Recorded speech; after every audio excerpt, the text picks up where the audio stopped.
against the League of Nations. Make it. You never intended to be decent and live like a human being. You were lying all the time. Well, all right, then, if that's what you think. Hey, Sebastian, jumping. Try to concentrate. Oh, I see what you are now. Just a runner. Like him. Sure, that's what I am. Oh, leave the rooster so you alone. That's human interest. You're just a heartless, selfish animal without any feeling. It's all your fault. And if you think I'm going to put Shut up, will you? Let me talk to Butch. Sure, that's what I am, a runner, and that's all I ever want to be. Well, then get hold of Butch as fast as you can. You never did love me. But you could talk to me like that. You want me? You'll have to take what I am instead of trying to make a floozy out of me. I'm no stuffed shirt writing peanut ads. I'm a newspaper man. Let it come, Hildy, fast. Get back in there, you Mark Turtle. You didn't got in yet? Well, don't. Never mind the mail train. You're not working for the advertising department. Keep on this wire. Oh, nuts.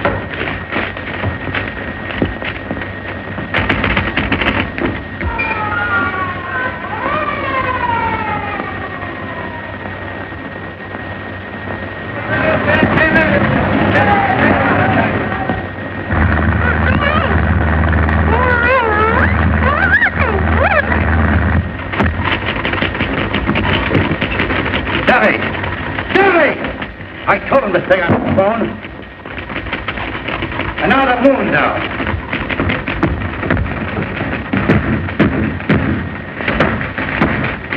Hi, 3 taps is me. Don't forget, you're sitting pretty now. Got enough air? That's it. I didn't know, Mildy. Every punchful of the better. Hello. Duffy, where have you been?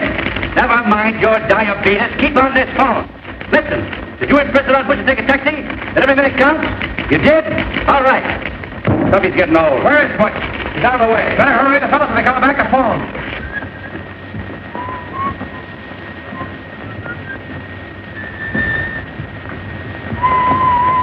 How is she?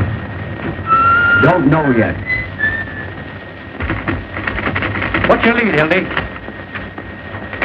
Why, hundreds of Sheriff Hartman's paid gunmen stalked through the city shooting innocent bystanders, spreading their reign of terror. Earl Williams was lurking less than 20 yards from the sheriff's office. That stinks. Aren't you going to mention the Post? Don't we take any credit? I got that in the second paragraph. Who's going to read the second paragraph? 15 years I've been telling you how to write a newspaper story. Have I got to do everything? Get the story, write the story? Anything, you crazy baboon. I can stage better newspaper story than you can write. You ought to go back to chasing pictures. You were good at that. Well, you ungrateful windbag. Who wrote the Fitzgerald confession? Who wrote the Ruth Randall diary? How about the Dayton flood? Even the telegram operator was crying. Make me cry now. Duffy, what's the name of that religious editor of ours? The fellow with the dirty collar. Sipper what? Well, tell Sipperty I want to see him right away. You know what I'm going to do? Yeah. Talk yourself to death. Yeah. I'm going to get Sipperty to make up a prayer for our fair city in 8-column old English boldface right across the top of the paper. Our Father. There were 421 murders in this our fair city last year. All in religious lingo, see? Our Father. What a prayer. What an idea. You better pray that death will float over to your office. Wait. I've got an inspiration. Now, here's your lead. Take this down just as I say it. Someday you're going to do that, and I'm going to belt you right in the jaw. The Post again rode to the rescue of the city last night in the darkest hour of our history. Earl Williams. Earl Williams, the Bolshevik tiger leap snorted from the gallows upon the flanks of the city. Was cut you? I got you. Go on from there. Who's that? Who's that? What's the idea in knocking this door? Benzinger. That's his desk. What's his name? Benzinger. I'll handle him. Come on. Watch. The idea of knocking that door. Haven't you any better sense at all? This isn't a private room, and you ought to know better. Oh, Mr. Burns. Oh, my. It's quite an honor having you over here. Hello, Benzinger. Yes. If you'll excuse me, please, I just want to get my... Quite a coincidence, my running into you tonight. Isn't it, Hildy?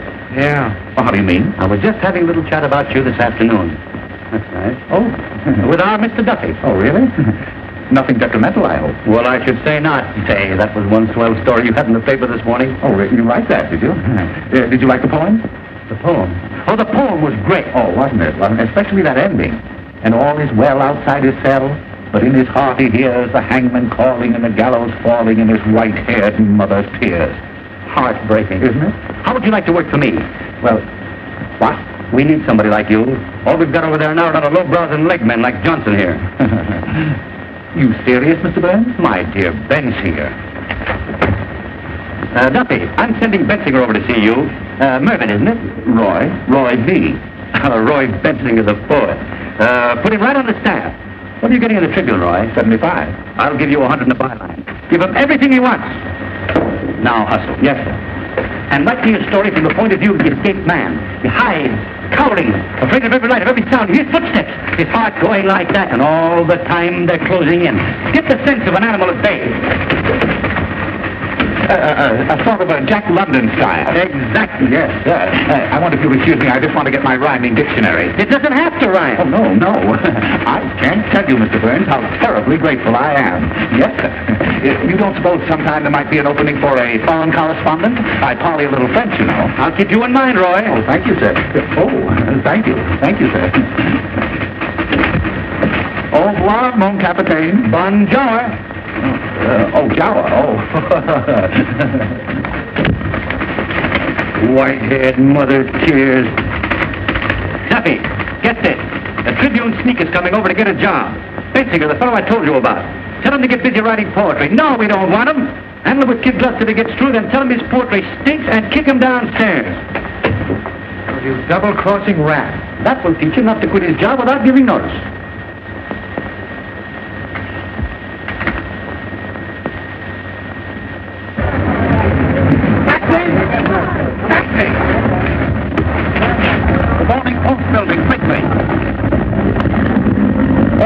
I beg your pardon.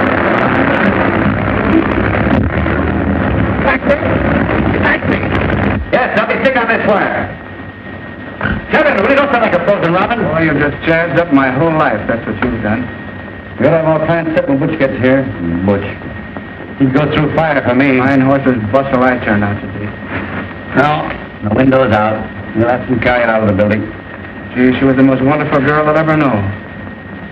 She had looks, brains, spirit, and everything. Who are you talking about? My girl, who do you think? Mumbling about your girl now? You've got a story to write. Practically chased her out like she was some picker. You acted like a man for the first time in your life. I'll never love anybody else. You don't come twice like that in a man's life. You'll sleep it off. See, when she was sick in the hospital and you sent me on that wild goose chase all over Kentucky, she never even complained. Sick in the hospital. Well, she was. She nearly died. I see. She never complained. She just nearly died. Gee, this time tomorrow I'd have been on the train. I'd have been on my way to New York. I'd have been as healthy. I was in love once. With my third wife. I treated her white. Let her have a maid and everything. I was sweet to her. Who wants to hear about your wife? I trusted her. Then I later let her meet a certain party in the Tribune, and what happened? One night I came home unexpectedly. I let myself in through the bedroom window. End of story. I don't want to hear about your troubles. And the very next morning, what do I read in the Tribune? All over the front page. My traction story that I've been fool enough to tell my wife. You know a lot about women, you do. You in that stable you keep. You never met a decent woman. You wouldn't know what to do with a pure girl. Oh, yes, I would. You take that back! What do you think women are? Flowers? Now take that dame that shot the dentist. And Mrs. Vermillion. Husband comes home all worn out, hungry, takes a spoonful of soup and falls over dead. Arsenic. And Mrs. Peters burning her husband up in the furnace. Oh, Hildy, when you've been in this business as long as I have, you'll know what women are. Murderers. Forgers. Boy, I'm a sap falling for your line of...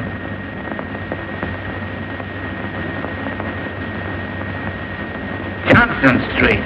You've had a good rest. Get back on the story. Here, you're just nervous. Sure, I'll take that. I'll get sued tonight and I'll stay sued for the rest of my life. I'll be a newspaper man right in your class. On my bustle and a monkey cage. Shut up, you fathead. Who is it? Hello. Boss. Louis. What's the matter? Where's the old lady? What'd you do with her? What happened? Been to fight? Down Western Avenue, 35th Street. We were scoring 65 miles an hour, you know what I mean? Get that much out of you. Where's the old lady? I'm telling you. We ran a smack into a police patrol, you know what I mean? We cut him in half. Oh, was she hurt? Tell me, where is she? Louis, I'm telling you. Can you imagine bumping into a lot of cops? They come running after like in the orange. What did you do with her? Oh, search me. When I come to, I was running down 35th Street. But you were with her. You were in a cab with her, weren't you? Was I? The taxi driver, he's got to knock cold. Butterfingers. I'll give you an old lady to take somewhere and you hand her over to the cops. What do you mean I hand? The police patrol was on the wrong side of the street and they ran it. Now everything's fine. She's probably squawking her head off in some police station. I don't think she's talking much. You know what I mean? Oh, don't tell me, was she killed? Was she?